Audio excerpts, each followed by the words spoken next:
Hey fam, hey, welcome back to my channel. Please forgive me for being absent on last week. There has been a lot going on, but I am back this week to talk about Sister Wives Season 19, Episode 8. And we're just going to jump right into it because we don't have a lot to talk about, but this episode did have some gems in it.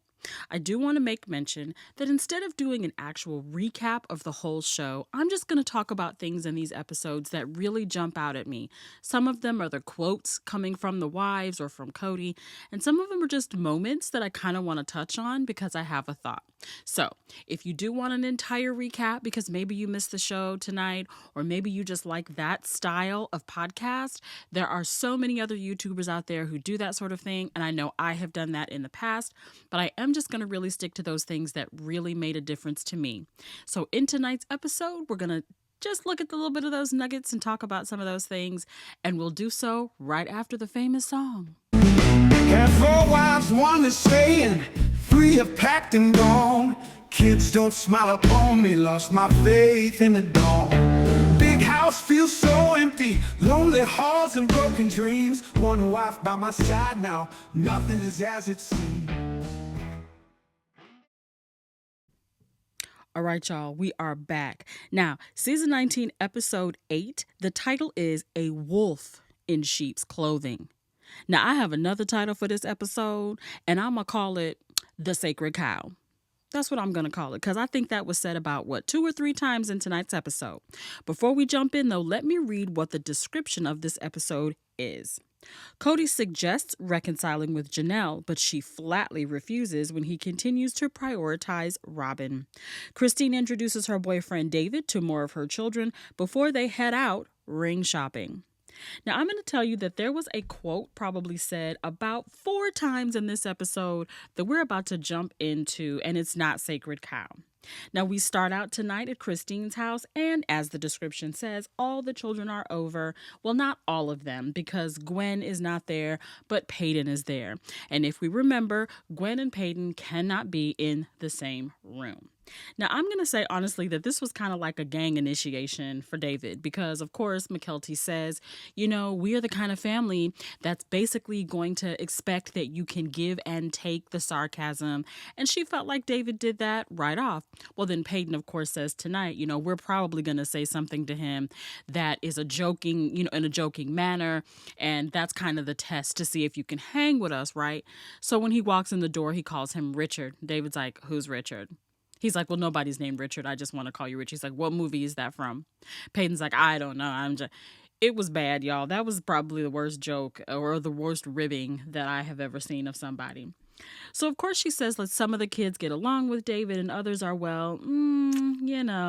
So as he rings the doorbell, she keeps telling them, behave yourself, behave yourself. Well, then she walks right to the door. And as she mentioned last week, they are going to kiss and the kids are going to have to get used to it. But they did not see the face gnawing that happened as he walked through the door. Child, Christine just about jumped down that man's throat. Now, I'm gonna say that I am very happy that Christine is happy. I am glad that she has found her Prince Charming. I am glad that their hearts synced up. I am glad that she finally has somebody in her life who makes her feel all the feels that she did not get with Cody. But I'm also going to say on the flip side that I feel like there's a few red flags in this. Again, very happy she's happy, but I do see some red flags. The red flags that I saw started probably last week because even though I didn't talk about the episode, I did watch the episode. And one of the things that keeps sort of a sore thumb for me, I guess, with this is that Truly likes David, but she doesn't like some of the things going on with David. So like when Christine and David in last week's episode were looking at venues for their wedding that they are not engaged, but they're not engaged. Truly kept jumping in the middle of them. And I think Christine thought that was funny and cute and playful and like, oh, she's just being a silly Billy because we're kissing and she doesn't like it. But I think that it's saying something more. Story time. When I was younger, I remember my mom dating very briefly. I grew up with a single mom, so it was like my mom and I against the world. And I remember her dating and not liking that this person was sort of coming into my territory. Now, I think things might be a bit different in the fact that maybe Christine is the kind of person who talks to Truly, who finds out what Truly likes, who finds out what all the kids like, but mostly because Truly's going to be living there. But she's also said several times that kind of no matter how they feel about it, she's going to go ahead with it. She's going forward. They may not like the kissing, but she's going to do it. They just have to get used to it. They all think that it's going really fast, but that's okay because we're going to do it anyway. So that's kind of the red flag for me. I'm kind of the person that believes that, I mean, I am married, but if I had a child and I met someone new and we'd had a divorce, I would definitely have to take into consideration, big consideration, how my child or children felt about my situation, that person. I would really have to work on that and maybe not move so fast. I think that there's a thing in me that believes that Christine is trying really hard to make sure that she sort of locks this person down after the 20 plus years of being married to a person who did not find her attractive, who says that they didn't love her, on and on and on. She wants this person to not only say that they love her, show that they love her, prove that they love her. But I do like that David is his own man. And he did say tonight that, you know what? When we were dating, I wasn't going to kiss her on the first date. I wasn't ready to kiss her on the second date. I'm that kind of man. And if I don't feel it, I'm not going to do it. And she's just going to have to deal with that. I like that about him. So I think that he's a good guy. I really hope that this is 20 plus more years of happiness this time for Christine. Now, of course, again, they've looked at venues. They have set a date of something in October because she says that in Moab, October is a very, very busy season. And if you don't grab that venue, you're probably not going to get it. But here's the first time tonight that we hear, but we're not engaged. Awesome. Now, while all of this conversation is going on about being engaged and inducting David into the family, Truly is laying on the couch like, yeah, I'm going to be over here waiting for those Hawaiian haystacks. So whenever those are ready, give me a shout out because I'm kind of hungry. And I love that about Truly. I think just Truly is her own person, and I think that's kind of cool. Now, I'm just going to stick with Christine because after we have this whole dinner meeting and we sit around and we talk about how they like David and is David okay, and all of them still saying, I think it's very fast.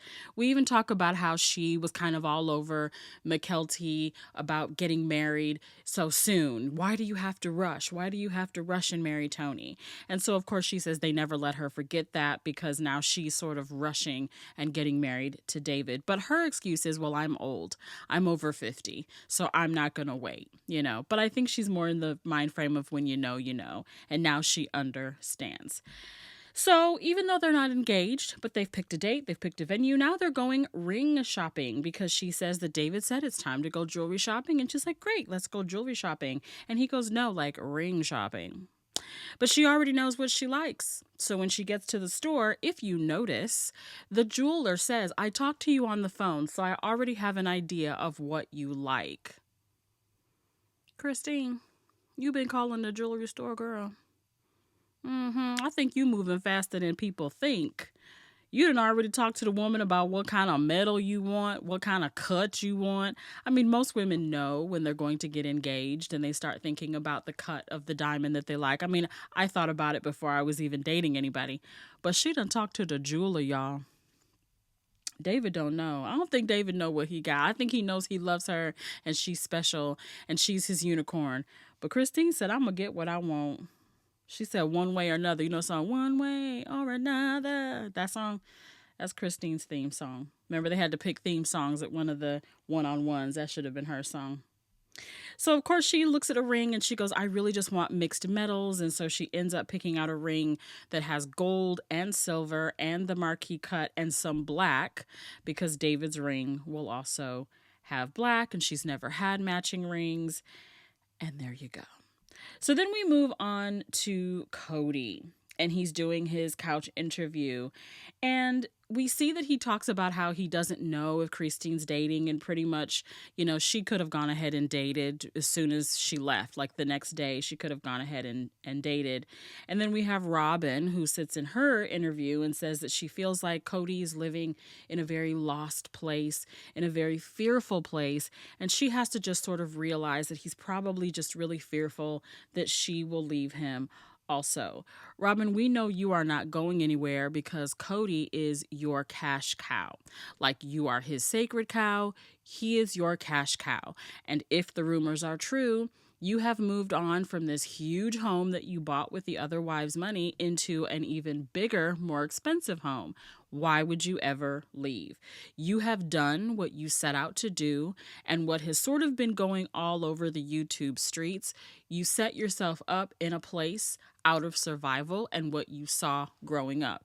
Allegedly, this is the life that you saw, one where your husband or your father left your mother and made her the wife that had to sort of struggle. So you are going to be for sure that that was not going to happen to you. And so you did some things that made sure Cody's attention stayed on you. We'll come back to that later. We do jump over to Josephine's Cafe. I think that's what it's called. Cody and Janelle are finally sitting down to talk about business and property. And he says in his couch interview that he hopes this goes well. So basically, Janelle says, all right, I know that you haven't wanted to talk about this property, but I think that it's time that we talk about it so that we can just get her done, and maybe you'll consider buying me out. Now, Cody says something that to me makes very simple math. He says that there's only 4 owners on the property. So most of us would say, all right, then split it 4 ways. But that is not Cody math. So we are now sitting at a table, not talking about the property, but talking about how Cody feels like he and Janelle could really work this out. And Janelle says something that I don't think he's ever heard her say. And she says, I've said in every different kind of way, we are not going to work. I think it's over. I think we should move on. Cody hasn't heard it yet. Cody didn't hear it when she said it tonight. She said to him, I think we aren't even in the same universe, which is AKA, I'm just not that into you. AKA, I don't want to be an underling to your wife, Robin. AKA, I don't want to put any more money into this dream that never ever takes place. AKA, I'm ready to be up and out. Let me go. Here's how you know Cody sort of got it. Because when Cody gets that he has not won the fight, he turns on you and starts calling you things and labeling you with things, and he starts to see you as the enemy. So now he says that Janelle calling this lawyer that they talked to a few years ago is now playing the victim. She thinks that because she would screw me, I will screw her. Cody, you've already screwed her. You screwed her, you screwed Christine, you screwed Mary in a lot of different ways. But let's just focus on Janelle. You did not get her a home when you moved to Flagstaff. You did not. You did not make sure that when that RV went away, she had a nice place to go to. You did not. You didn't even stay in the RV with her, or when you did nothing but complain and probably walked back up to the mansion on the hill to stay at Robin's house. You called her names to her children. You blamed her for your children not speaking to you. Shall I go on? I'll wait. Thought not. So as he's talking to her, Janelle brings up a really good point and basically says, there are some reasons why we can't get back together.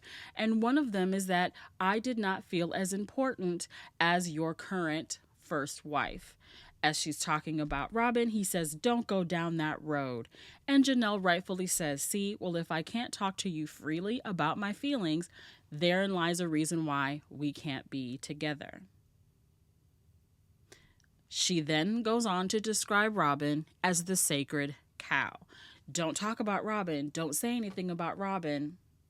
Don't ever put Robin down. Don't ever make her feel bad. She points to a conversation about the house before Robin and Cody bought the mansion on the hill. And she said to Robin, please do not buy something that is going to really deplete the resources of the family. She says, I don't know how you knew about that conversation because I didn't tell you about that conversation. So, of course, we see Robin covering herself and saying, I didn't tell on Janelle. I simply said, Janelle and I have agreed that this is what would happen. And I felt like you should know that. You just told on yourself. So if you agreed with Janelle not to buy something that would deplete the resources of the family, how did you end up with this home? I thought you had an agreement. There's something in the world, Robin, called girl code. You obviously don't know what that is because the only girl you care about is yourself and your girls. Girl code means that you stick together when you see your sister, and in your case, sister wife, having trouble. The last thing you should do is go back and tell the husband what was said. How come there couldn't have been a conversation where the agreement was an agreement between you two and that's it? You should have gone to your grave. So again, you don't do something to promote the thing that you say you want, which is to be sitting on a porch with your sister wives watching your grandchildren. The only grandchildren you're going to get to watch are your own and apparently those that McKelty have. Because from what we hear, you and Cody haven't gone to visit Maddie since Evie was born 3 years ago. I need y'all to get it together. Because this whole drama, this whole telenovela that y'all have going on, Robin and Cody, it's about to blow up in your face. And we're not listening to you anymore. We're done. We're tired and we wish you would grow up. Ride off into the sunset or something. I think there's a video in the season trailer of you all on a horse. I hope it's y'all riding over the hill to somewhere else. Because we're tired. And my head hurt. I can't. Anywho, we jump to Mary, whose birthday is today. Happy birthday, Mary. Now, you know, if you've been listening to my YouTube channel for any time, I am not a Mary fan, but I'm going to give her this. I'm going to give her that she deserves this finished, beautiful carriage house. I was actually jealous because I saw lots of different things that I could have done with that space. I could have seen it as a dressing room space for myself. I could have seen a podcasting office area, recording studio. I could do my self-tapes. And if you know that anything about self-tapes and recording, you know that a space that is your own and private and well insulated is a blessing in disguise when you have it. But I thought it was beautiful. I thought it was beautifully done. I thought it looked really nice. I don't watch her lives, so some of you who do maybe watch her lives can see how that must look in the background. But it looked really well put together. It looked like they really thought of her and her style. I loved that they were able to find a way to incorporate her mom into the space with the bears. I actually want to do that with maybe some of my mom's things. I thought that was a great idea. I just really loved it for her, and I love that she was so happy about it. You know, Mary may not be perfect. Mary may have been the meanest thing walking in that family, but if it's taking this divorce and her getting away from Cody and the sister wives to do some soul searching and find her place in this world, if that carriage house being finished, if having that home in the family is what makes her happy, then I say go forth and prosper, but be nice. Be thankful that you have what you have. Because like you said, Mary, you've had to do it all alone. You've had some help by being on a TV show. But this is your confirmation. Let's say confirmation that you can do it on your own. But remember, the same people you're mean to on the way up will be the same people who say, see, I told you, on your way down. So I really hope that you're going to take this second chance and really do something great with it. All right, my friends, that was really all that jumped out to me in this episode. If you had other things that jumped out at you, please make sure to go ahead and get down in the comments and tell me some of those things that you saw tonight. And we will be back next week with Sister Wives. But as promised, I will be back on Wednesday night with Dance Moms. I have rewatched the entire 7 seasons, because I'm on season 8 now, where Abby comes back from prison and she's starting a new ALDC elite team. So they're just kind of getting into the nitty gritty. But I want to go back and talk about the original girls, because where they came from and where they are now, and the explosion of Dance Moms again, is actually really interesting. So I want to go in and tap into that. And being a theater teacher and a dance teacher and a director, administrator in the arts, it's really intriguing to me. And there's a little bit of a case study that can be done with how Abby ran that studio. I do know a few dancers who did dance with Abby in my real life, but hearing their stories and seeing what took place and seeing where the girls are now, I just want to talk about it. So if you want to hear about Dance Moms, if you have ever thought about talking about Dance Moms, come on back to Realities TV, child, because we're going to talk about it and we're going to get into the stuff. All right, my friends, I want you to have a happy Monday. It's coming out. Sister Wives is here earlier than it has been. It's coming out. So I hope that wherever you hear this, whether you're driving to work, driving home, sitting at lunch, you are having a beautiful day. Remember that you can do whatever you want to do. There's enough room for everybody. Peace, love, and hair grease, y'all. We out.